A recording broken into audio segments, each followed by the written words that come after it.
I think my career has been diverse, and I never planned it that way.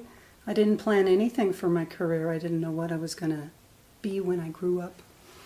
But it seems like I've done a little bit of many different things. I mean, of course, I've been a singer and a piano player years ago, especially more when I was younger. All the teaching I've done at different universities, USC, Cal State Long Beach, now at UCLA, the Phil Madsen School up in Washington, community colleges, all kinds of different places around the country, around the world, teaching and giving clinics and lessons and so on. And of course arranging for many a vocal group and also a little bit of big band and some orchestra. But it's all these little extra things that have made my career that much more interesting and fun for me. There's been a number of things. For example, I was writing songs for the Sherry Lewis TV show, a children's TV show, Lamb Chop.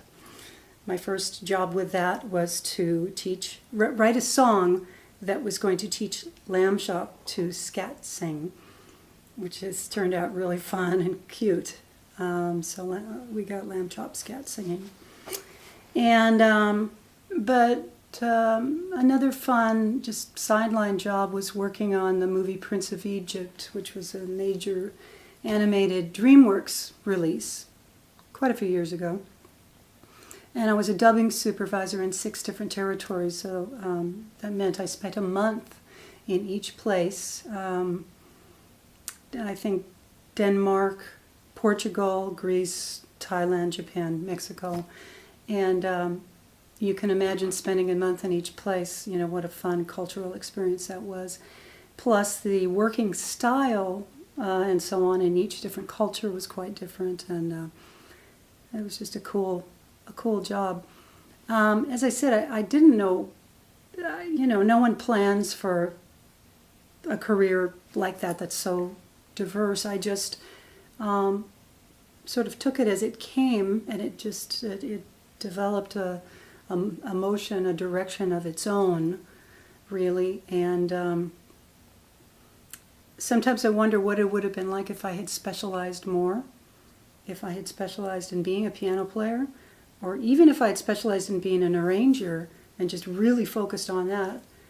I probably would have done a whole lot more of that particular kind of work, and it might have been interesting to see what would have happened. But as it is, I've been happy with what I've been doing. And I should say I owe a big thanks to Phil Madsen, who has been my mentor and my lifelong friend.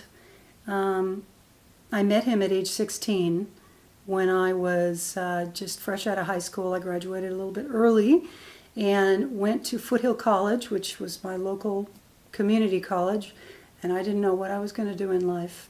I did not have any idea. I loved music. I was playing guitar and singing folk songs at the time, but I didn't know if I was going to do a career in music. But I stumbled upon a performance at the college of the Foothill Fanfares, which was the group that Phil directed at that time, and it thrilled me. It knocked my socks off. I mean, it sounded so interesting to me, and of course I remember thinking, I could never do that. I could never sing in a group like that. I'm too shy. That's what I thought at the time. That changed. I was still shy, but I got over it enough to be able to sing, obviously. And anyway, Phil, without his support and his mentorship and his belief in me, I probably still would have been working at Tower Books on San Antonio Road in Mountain View, California. So thank you to Phil.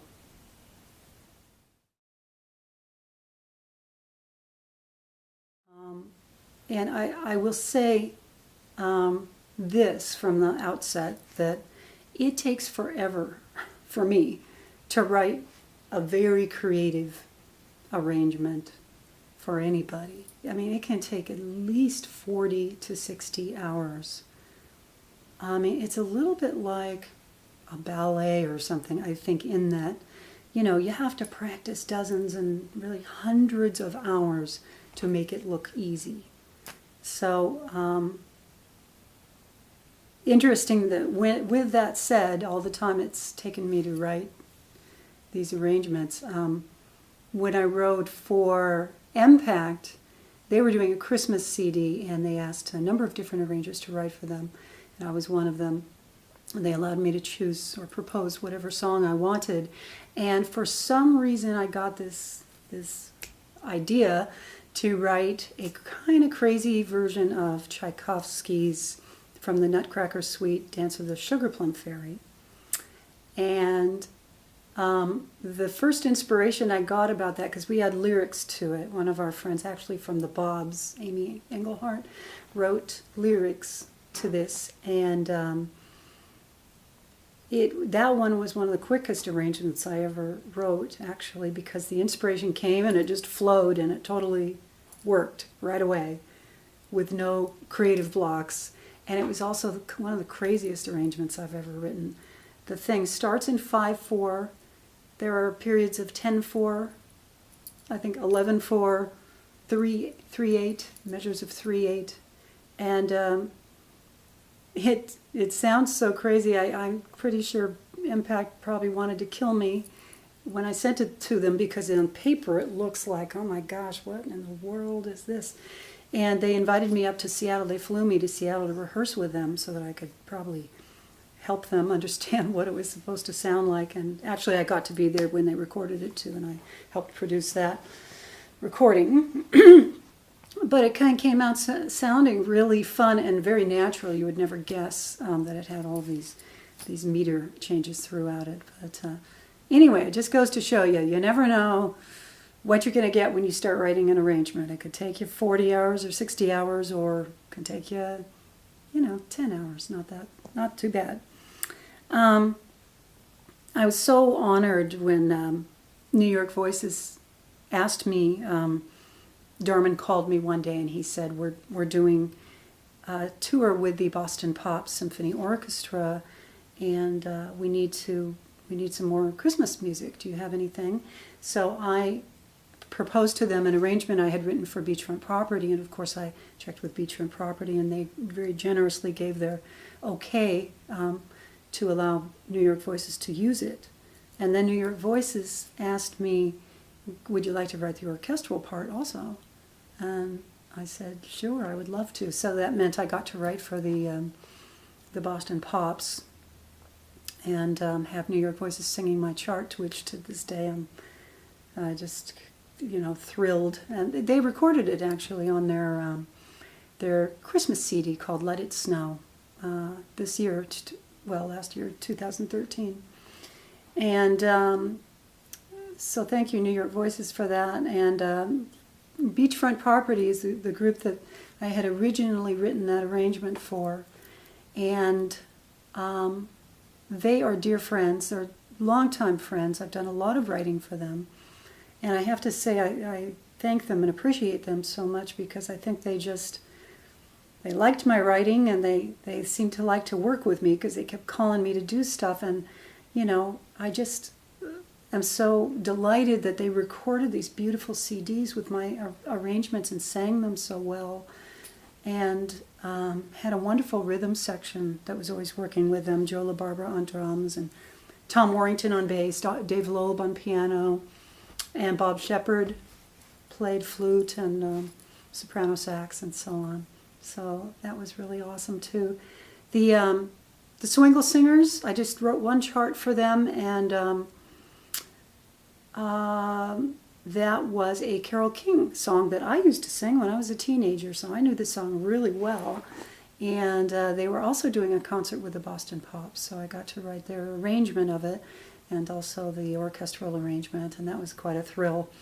I remember in working with them that they just learned stuff really fast and really well. This was just a couple of years ago. It's 2014 right now, so maybe been two or 3 years ago.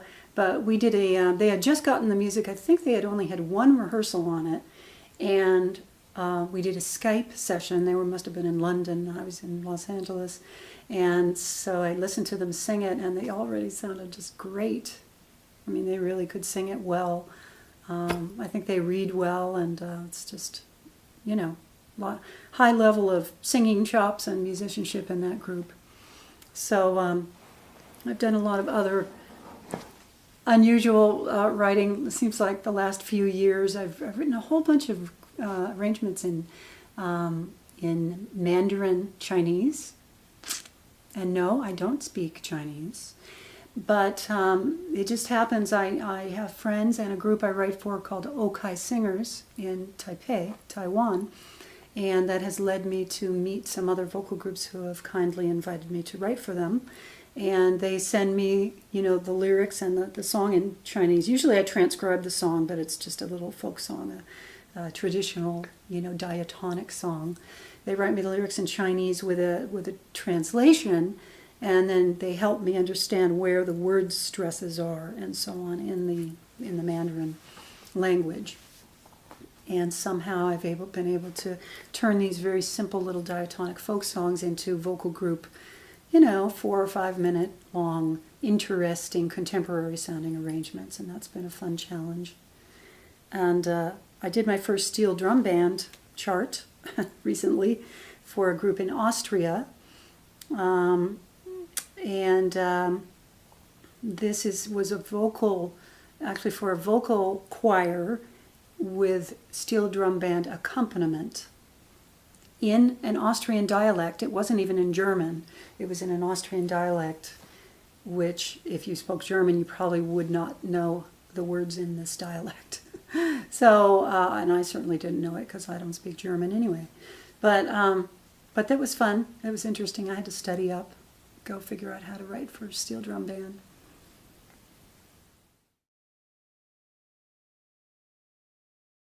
So one day, Cheryl Benteen of the Manhattan Transfer called me, and she said, we're doing an album of all Chick Corea music. And she said, there's one that is to be my feature solo, and I'd like to have you write the arrangement of it for me. And the song was 500 Miles High. And I was so pleased, of course. I was honored. I was tickled. Manhattan Transfer to me is, certainly one of the most historically important, vocal groups of ever. They're a powerfully important group, and I was thrilled to get a chance to write for them. Not to mention, I used to listen to the early Return to Forever albums by Chick Corea, and so I knew that music so well. I mean, I loved that music back when I used to play more piano years ago. So great. It started off, I was just going to write one arrangement for them. But then as it happens, for whatever reason, it turned out that they needed a vocal producer also. They had someone and it didn't work out for whatever reason, so they asked me if I would be with them in the studio and help produce the CD. So, that was really exciting for me. And it was one of the hardest jobs I remember doing in life. And nothing about the transfer, it's about the fact that there was a time constraint. They had a tour coming up to Europe in July 7th or something. And we were in the month of May, and most of the music was not even arranged yet, or even the songs decided. And so the studio had not been chosen, and the engineer had not been identified, and so on and so on. So it was kind of a little bit of a rush in the beginning to just get all those basics in place and at least get the arrangements going. The transfer had not had a chance to rehearse the music yet, or sing it live, of course, because most of it wasn't written, right? So it turned out that the engineer and I were in the studio, I believe, 23 days in a row for 10-hour days. I came in every morning around the same time, and I left every evening around the same time. And it was solid, 100%. I mean, we really didn't take lunch breaks. We should have probably taken more lunch breaks, but we didn't. There wasn't time. And the transfer, of course, came and went. Different members would come and go depending on if they needed to do a solo or, Alan produced his own arrangements, Janice produced his own arrangements, so I was doing other producer activities while they were doing that. But the engineer and I were there a lot, and it was very exhausting, but it was thrilling. And I remember I did write a second chart during that time too, so because we needed a chart on a certain song that Chick wanted to have on the album or something like that. I don't remember the exact circumstances, but so I just was getting up at 5 in the morning and adding in 2 or 3 more hours of the day to write a quick little version of a chart on that song. But you know what? I'm really proud of the way it came out. I mean, it's very nice. That music is not, originally written for singers, and it's challenging, and I think that they did a fantastic job, and I'm very happy with the way the project came out. It's called the Chick Corea Songbook.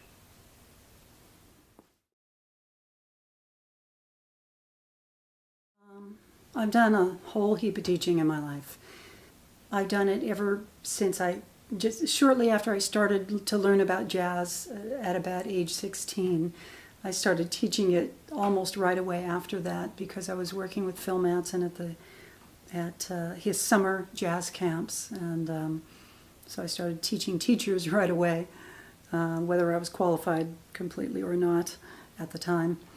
But it's funny. I just 5 or 10 years ago, I reflected on the fact that when I was a kid, like 7 years old, 8 years old, the one thing I thought I want to be when I grow up was a teacher. I don't remember being present to that as a teenager and in my 20s, even in my 30s, but somehow it was in there because I did end up becoming a teacher, and that's what I do quite a lot in life. There are so many memories and so many stories to recount and so on after all these many years of my teaching, all over the world. And I'll tell you, the main thing about it is that it's not about the music for me as much as the people. The music is very important. And when we get really high caliber students that are at an advanced level, and I get to really talk with them on a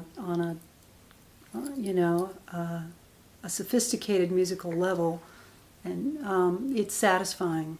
But what trumps that is the bond and the communication of the person-to-person interaction during the teaching process. And with that in mind, it really doesn't matter to me if it's a novice jazz musician or singer or player or whatever. It's about who they are and how open they are to learning and what our rapport is like. It's really a heart-to-heart situation. It's a soulful activity. Teaching is a soulful activity, and I soak in a lot of satisfaction from that when it's working well with students and we've got that sense of soulful communication. It doesn't happen all the time. It depends on the situation, depends on the headspace of the students, it depends on my headspace, etc. But that's pretty much always what I'm going for, is truth. Truth in sharing real, I don't want to say information because it's music, it's not information. It's kind of a spiritual kind of information. And when you start to operate on that level and people's hearts are opened up because of something that you're able to offer them and to inspire them with, that's a very, very satisfying situation.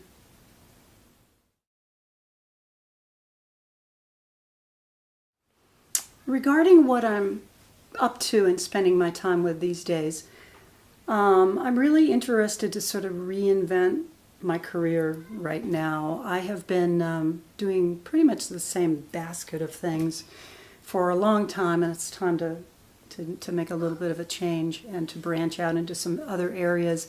I'd like to do things that really have a little more direct impact into each person, that are not, something that is transcending the notes on the page. So one thing I'm working on is a Miche mentorship program, because my company is called Miche Music, as in Michele Music. So the mentorship really it's a little similar to what I'm doing already, in terms of being a big sister to my students and talking to them more about a variety of things rather than just teaching the notes or the style, because it's so important to take a look at questions like, what do I do? My parents say I need to be a business major because I can't have a career in music, but music's the only thing I want to do. So that's a very difficult question, and they're left with a dilemma, and it's a little bit of a question of, how the decision they make now, how is that going to affect their level of joy and satisfaction in life down the road?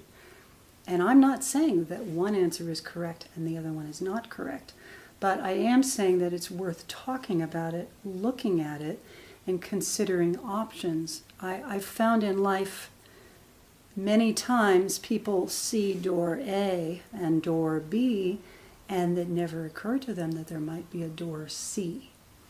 So I would be all about creatively thinking about how to help people with that and any kind of block, the famous "why do I procrastinate" block, which I'm very interested in talking about with people, and so on, and then helping people with career. I have one student already that calls me her music life coach. I'm not intending to be that for her, but we are talking about bigger term life goals for her as an inherent part of our sessions, because that then dictates what we do now.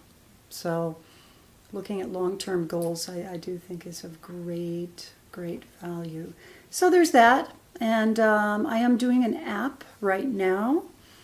Working on it. It is a vocal improvisation app that is supposed to be designed to be useful for practice, not a lot of intellectual, I need to learn a lot of scales and difficult things I don't understand kind of situation, but more like, hey, I can listen to this and do the call and response and copy it, and I think I can do this. And give people some real kind of quick and fun access to learning how to improvise. And then I'm a book writer, and I am branching into ebooks, because our culture is going very electronic. You may have noticed. So it's funny, for being a creative person, I think I do have a strong creative side. I'm a lover of organization. So I love taking a wealth of information that is floating around in disparate bits, and assembling it into an order and putting it into an order by knowledge of what the person understands or don't understand, or what the audience understands or don't understand, doesn't understand, putting the information in an order that will help them really get it. So that's fun for me, and it's a creative venture. I'm sure I will continue to teach, and hopefully, certainly I'll continue to write, and so on also.